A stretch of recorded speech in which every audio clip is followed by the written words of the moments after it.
Bonjour à tous. Aujourd'hui, je vais devoir un peu parler, pour ceux qui préfèrent qu'on parle un peu sur la question du sabbat. On va voir ce qui s'est passé, qu'est-ce que Jésus faisait, d'où est venue d'ailleurs la loi du sabbat, la fameuse loi en fait au commandement du sabbat. Nous allons voir ses origines. Nous allons lire des Genèses en passant par quelques des livres jusqu'à l'Apocalypse. Pour commencer, nous avons en Genèse, là c'est Exode, en Genèse, nous avons Genèse chapitre 3, euh, Genèse chapitre 3, chapitre 2, voulais-je dire, verset 1er jusqu'au verset 3. Nous lisons tous dans le nom de notre Seigneur Jésus-Christ. Ainsi furent achevés les cieux et la terre et toutes leurs armées. Dieu acheva au septième jour son œuvre qu'il avait faite, et se reposa au septième jour de toute son œuvre qu'il avait faite. Dieu bénit le septième jour et le sanctifia parce qu'en ce jour il se reposa de toute son œuvre qu'il avait créée en la faisant. Alors ici vous pouvez voir que la raison pour laquelle Dieu a sanctifié le jour du sabbat, c'est juste parce que lui dans sa puissance il s'est reposé. Et comme c'était depuis la création du monde, voilà pourquoi cette loi s'avère une des anciennes, des lois ou des commandements les plus anciens. Voilà pourquoi nous pouvons lire encore en Exode chapitre 20, verset 8. C'est dans la loi qui commence de 1 à 17. Ici, nous voyons 8e verset, il est dit, souviens-toi du jour du sabbat pour le sanctifier. On se souvient que de ce qui existe déjà. C'est que c'est une vieille loi, une ancienne loi. La loi du sabbat n'a pas commencé, ni encore moins avec Abraham, ni encore moins avec Moïse. Vous voyez, ce n'est pas une loi d'une nation, c'est une loi de tout le monde. La loi la plus ancienne de toutes les lois de la Bible, c'est le jour du sabbat. Vous voyez, on dit de se souvenir du jour du sabbat. Tu travailleras 6 jours. En lisant, vous allez comprendre la raison pour laquelle Dieu a voulu que ce soit seulement le sabbat que nous devons commémorer, ou soit qu'on doit le célébrer. La raison, c'est que, on peut encore continuer, verset 10. Mais le septième jour est le jour du sabbat de l'Éternel, ton Dieu. Tu ne feras aucun ouvrage, ni toi, ni ton fils, ni ta fille, ni ton serviteur, ni ta servante, ni ton bétail, ni l'étranger qui est dans tes portes. Car en 6 jours, le Seigneur a fait les cieux, la terre et la mer, et tout ce qui est contenu, et il s'est reposé le septième jour. C'est pourquoi l'Éternel a béni les jours du repos et l'a sanctifié. Vous voyez, il a sanctifié, il a béni le septième jour, juste parce qu'après avoir créé, lui-même dans sa sainteté, dans son pouvoir, sa majesté s'est reposé. Alors, la raison pour laquelle nous devons célébrer notre Dieu, c'est que Yahweh, le Dieu créateur, le jour du sabbat, c'est le seul signe, comme on pouvons, je crois encore le lire, c'est le seul signe que Dieu avait mis, par lequel, quand vous les célébrez, c'est que vous considérez que c'est le Dieu que vous priez, qui a créé toutes choses. C'est le seul signe du sabbat que Dieu a mis, qui est le signe de l'alliance perpétuelle, l'alliance avec toute le chair, toute personne sur la terre. Voilà pourquoi, au verset, nous allons lire ces deux versets, en 31, nous avons dit c'est Exode 31, chapitre 31, verset 12 au verset 17, nous allons lire dans le Seigneur Jésus-Christ. L'Éternel parla à Moïse et dit, parle aux enfants d'Israël et dis-leur, vous ne manquerez pas d'observer mes sabbats, car ce sera entre moi et vous et parmi vos descendants un signe auquel on connaîtra que je suis l'Éternel qui vous sanctifie. Ici, on parle des sabbats, les sabbats des années, les sabbats des mois et des semaines. Pendant ces jours qui étaient même presque le temps de sanctification du peuple, les sabbats, qui étaient aussi les sabbats, les jours qu'on chômait, qu'on ne travaillait pas, qu'on devait se présenter devant Dieu pour les célébrer, les prier, pour demander pardon. C'était le signe de la sanctification, c'était l'image du Christ. Ces sabbats sont différents du sabbat qu'on retrouve maintenant au verset 14, où ici nous disons, vous observerez les sabbats, car il sera pour vous une chose sainte. Celui qui les profanera sera puni des morts. Celui qui fera quelques ouvrages ce jour-là sera retranché du milieu de son peuple. En 6 jours, vous voyez pourquoi il sera retranché ou pourquoi on doit sanctifier les jours ici. On doit célébrer notre Dieu en 6 jours. C'est juste parce que on travaillera 6 jours et on continue, oui, on travaillera 6 jours, mais le septième jour et les sabbats, les jours du repos consacrés à l'Éternel. Celui qui fera quelques ouvrages le jour du sabbat sera puni de mort. Les enfants d'Israël observeront le sabbat en le célébrant, eux et leurs descendants, comme une alliance perpétuelle. Ce sera entre moi et les enfants d'Israël un signe qui devra durer à perpétuité, car en 6 jours, ça reste à perpétuité parce que le Dieu qui a créé en 6 jours et le septième s'est reposé.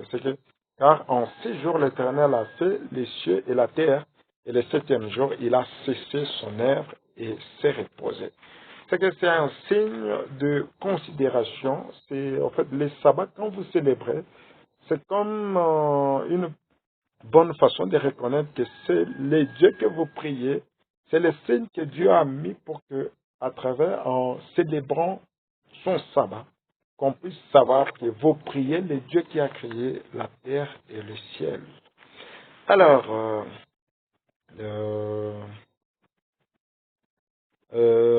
il y a aussi, alors, beaucoup de gens disent qu'il y a la loi entre les deux lois. C'est que Jésus a aboli la loi et maintenant il n'y a pas de sabbat, il n'y a pas à s'inquiéter encore du sabbat, mais nous pouvons lire, en Matthieu chapitre 5, verset 17 au verset 19. Je crois, verset 17, hein, 17, nous lisons dans le renseignement. Jésus-Christ, ne croyez pas que je sois venu pour abolir la loi ou le prophète, je suis venu non pour abolir, mais pour accomplir, car je vous l'ai dit en vérité, tant que le ciel et la terre ne passeront point, il ne disparaîtra pas de la loi un seul iota ou un seul trait de l'être jusqu'à ce que tout soit arrivé. Celui donc qui supprimera l'un de ses plus petits commandements et qui enseignera aux hommes à faire de même, sera appelé le plus petit dans le royaume des cieux. Mais celui qui les observera et qui enseignera à les observer, celui-là sera appelé grand dans le royaume des cieux. Car je vous l'ai dit, si votre justice ne surpasse celle des scribes et des pharisiens, vous n'entrerez pas dans le royaume des cieux. Voyez, ici il parle de la loi parce que beaucoup de gens ils disent que Jésus est venu, il a aboli la loi. C'est un autre évangile. Jésus est venu, il était le signe de l'agneau qui devait ôter le péché. Le péché commis par le fait de ne pas respecter la loi et les commandements, la loi et les ordonnances de Dieu. Alors, il est venu nous racheter parce que nous n'avions pas le pouvoir de faire la volonté de Dieu. Nous n'avions pas l'opportunité de nous approcher encore, l'amabilité de nous approcher de Dieu. Voilà pourquoi, voilà pourquoi il nous demande maintenant. C'est à travers, en fait, son sang maintenant que nous nous trouvons capables de nous approcher devant Dieu, c'est que nous avons eu la grâce de nous approcher devant Dieu pour être appelés ses fils. Et que par Jésus-Christ, nous avons maintenant la force de respecter la loi de Dieu. Voilà pourquoi nous pouvons encore lire,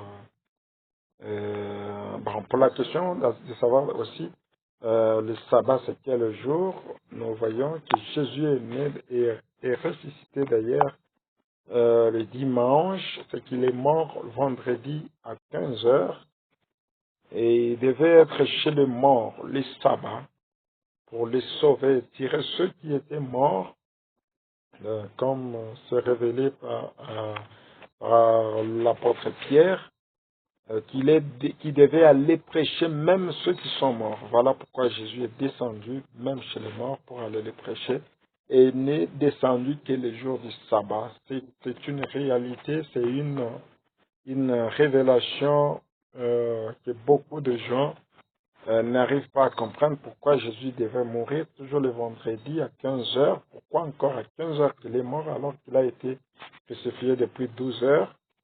Et puis, pourquoi il est ressuscité seulement après le sabbat. Il y a beaucoup de choses encore, de bonnes choses à connaître pour ceux qui cherchent vraiment la vérité et qui aiment Dieu avec tout leur cœur. Ils auront à comprendre les mystères cachés sur ce point-là. Alors, le jour du sabbat, c'est quel jour? Jésus est ressuscité le dimanche. Les samedis, personne ne pouvait aller au sépulcre pour voir Christ. Alors, ils sont partis le lendemain, c'était dimanche. Dimanche, très tôt, ils ont trouvé que Jésus n'était pas là. Alors, c'est ici, Matthieu 28, verset 1er.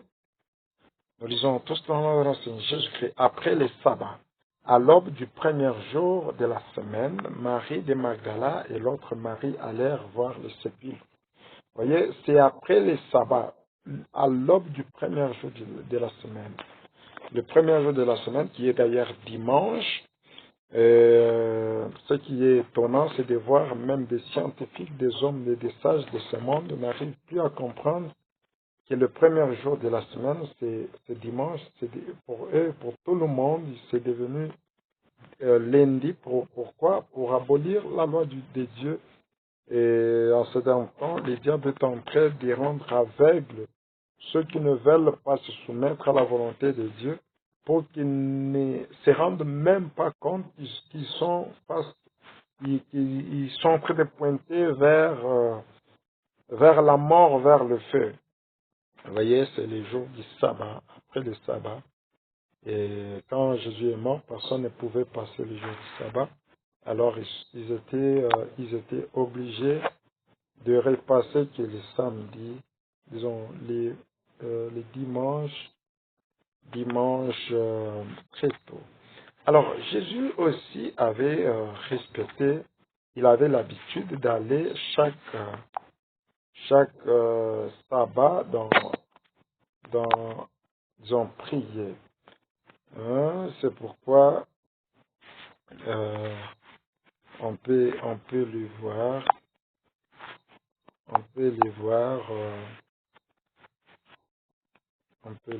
je crois, il allait chaque sabbat prier, c'était son habitude. Ce qui nous intéresse ici, c'est la coutume, c'est que l'habitude de Jésus. Ici, nous voyons, c'est écrit, Luc chapitre 4, verset 16, il est dit, nous lisons dans le nom de notre Seigneur Jésus-Christ, il s'est rendu à Nazareth où il avait été élevé, et selon sa coutume, il entra dans les synagogues le jour du sabbat. Il s'éleva pour faire la lecture. Vous voyez, on dit selon sa coutume. Et l'apôtre Paul, qu'est-ce qu'il dit? Qu'est-ce que l'apôtre Paul nous dit en Corinthiens chapitre 11, verset 1er, il est dit, soyez mes imitateurs comme je le suis moi-même de Christ. Jésus avait l'habitude d'aller chaque sabbat pour célébrer le sabbat. Et l'apôtre Paul nous demande de l'imiter comme il a imité aussi Christ. En quoi est-ce que par rapport au sabbat, qu'est-ce que l'apôtre Paul était en train de faire? Nous pouvons lire les Actes des Apôtres, chapitre 17, verset 2. Vous allez voir, il est dit, nous lisons tous dans le Seigneur Jésus-Christ, Paul y entra selon sa coutume pendant 3 sabbats. Il discuta avec eux d'après les Écritures. Vous voyez, c'est aussi son habitude. Il entre comme son habitude pendant les sabbats. C'est de chaque sabbat, Paul entrait. Maintenant, qu'est-ce qui est dit? Beaucoup de gens n'arrivent plus à comprendre cette notion du sabbat, surtout en lisant Colossiens. N'oubliez toujours pas ce que nous avons eu à lire en Exode 31. Nous avons parlé de 2 sabbats. Alors, de même ici aussi, en Colossiens chapitre 2, verset 16, 17, nous disons tous dans le Seigneur Jésus-Christ, que personne donc ne vous juge au sujet du manger ou du boire, ou au sujet d'une fête, d'une nouvelle lune, ou des sabbats. C'était l'ombre de choses à venir, mais le corps est en Christ. Il y avait des sabbats, tout le jour qui étaient chômés, et où il y avait une réunion solennelle, c'était appelé sabbat. Alors, c'était pendant le sabbat que chacun devait amener son offrande de péché. C'est pendant le jour qu'on appelait les jours qui prenaient presque 10 jours des Pâques, qui correspondaient presque au même jour, la même date des Pâques. Tous ces jours-là étaient appelés les sabbats, parce que c'était des jours où le peuple devait se sanctifier, se confesser pour se présenter devant leur Dieu avec leurs offrandes du péché. Leurs offrandes de péché. Voilà pourquoi en ces sabbats, on ne devait pas avoir de manger, à boire le vin à base de, prendre le vin, ni encore de pain sans levain. On devait prendre juste le pain sans levain et de ne pas boire du n'importe quoi, de ne pas prendre tout ce qui est construit à base de levure, du levain. Voilà pourquoi on dit que personne ne vous juge au sujet du manger, de boire. Maintenant, Jésus est mort. C'est Jésus qui était le pain de vie, qui était le pain sans mélange, le pain sans levure, c'est que sans mensonge. Et le vin, qui était l'image de l'Esprit de Dieu, qui était pris symboliquement ce temps-là, qui était l'image du Christ, l'image des choses à venir. Voilà maintenant la réalité en Christ. C'est impossible encore aujourd'hui qu'on puisse dire qu'un sacrificateur puisse entrer chaque année pendant les jours qu'on appelait aussi les sabbats pour aller sanctifier le peuple ou présenter le sang encore, parce que Jésus est déjà entré une fois pour toutes. C'est ça les choses à venir, l'ombre des choses à venir. Maintenant, ces sabbats sont de loin différents du sabbat du jour. Voilà pourquoi nous voyons maintenant en Exode, pas en Exode, en fait en Hébreu chapitre 4, verset 1 au verset 11. Nous allons lire dans le nom de Jésus-Christ. Craignons donc, tandis que la promesse d'entrer dans son repos subsiste encore, qu'aucun de vous ne paraisse être venu trop tard. Faut pas dire que non, moi je suis des païens, on ne doit pas respecter les sabbats, c'est pour les juifs. Non, personne ne soit venu en retard. Personne n'est venu en retard. Car cette bonne nouvelle nous a été donnée aussi bien qu'à eux, mais la parole qui leur fit annoncer ne leur servit de rien, parce qu'elle ne trouva pas de la foi chez ceux qui l'entendirent. Pour nous qui avons cru, nous entrons dans le repos, selon qu'il dit, je jurai dans ma colère, ils n'entreront pas dans mon repos. Il dit cela, quoique ses œuvres eussent été achevés depuis la création du monde. Car il a parlé quelque part ainsi du septième jour, et Dieu se reposa de toutes ses œuvres le septième jour. Et ici encore, ils n'entreront pas dans mon repos. Or, puisqu'il est encore réservé à quelques-uns d'y entrer, et que ceux à qui d'abord la promesse a été faite n'y sont pas entrés à cause de leur désobéissance, Dieu fixe de nouveau un jour aujourd'hui, en disant à David si longtemps après, comme il est dit plus haut, aujourd'hui, si vous entendez sa voix, n'endurcissez pas vos cœurs, car si Josué leur eût donné le repos, il ne parlerait pas après cela d'un autre jour. Il y a donc un repos des sabbats réservé au peuple de Dieu, car celui qui entre dans le repos de Dieu se repose de ses œuvres comme Dieu s'est reposé des siennes. Efforçons-nous donc d'entrer dans ce repos, afin que personne ne tombe en donnant le même exemple de désobéissance. Amen. Alors, vous voyez que le sabbat est là pour tout celui qui a cru en Jésus-Christ, il doit respecter le sabbat. Mais pourquoi tout le monde prie dimanche? C'est parce que l'Église catholique a changé les choses et il n'a pas voulu se maintenir dans la doctrine de Christ, dans la volonté, dans la coutume de Christ, qu'avaient aussi tous les apôtres, parce que tous les apôtres, ils étaient des juifs, quand bien même quelques en étaient des mélanges, mais tous ils étaient des juifs et priaient le jour du sabbat. Et c'était comme ça. Voilà pourquoi nous aussi nous devons imiter Christ, qui est entré, qui allait, qui avait comme coutume d'aller chaque fois dans le sabbat, dans le temple, pour prier. Alors on peut prier Dieu chaque jour, mais on doit commencer par ce qu'il nous a d'ailleurs d'abord demandé, pour ne pas ajouter ou chercher d'autres artifices, chercher à prier Dieu selon notre consentement. La prière ou le culte qu'on doit rendre à Dieu, c'est un culte selon que ça doit lui plaire, et non pas un culte selon nous. C'est à nous de se plier, de nous plier à sa volonté, et non lui à se plier à notre volonté. Merci beaucoup et bonne suite de programme sur notre chaîne. Merci.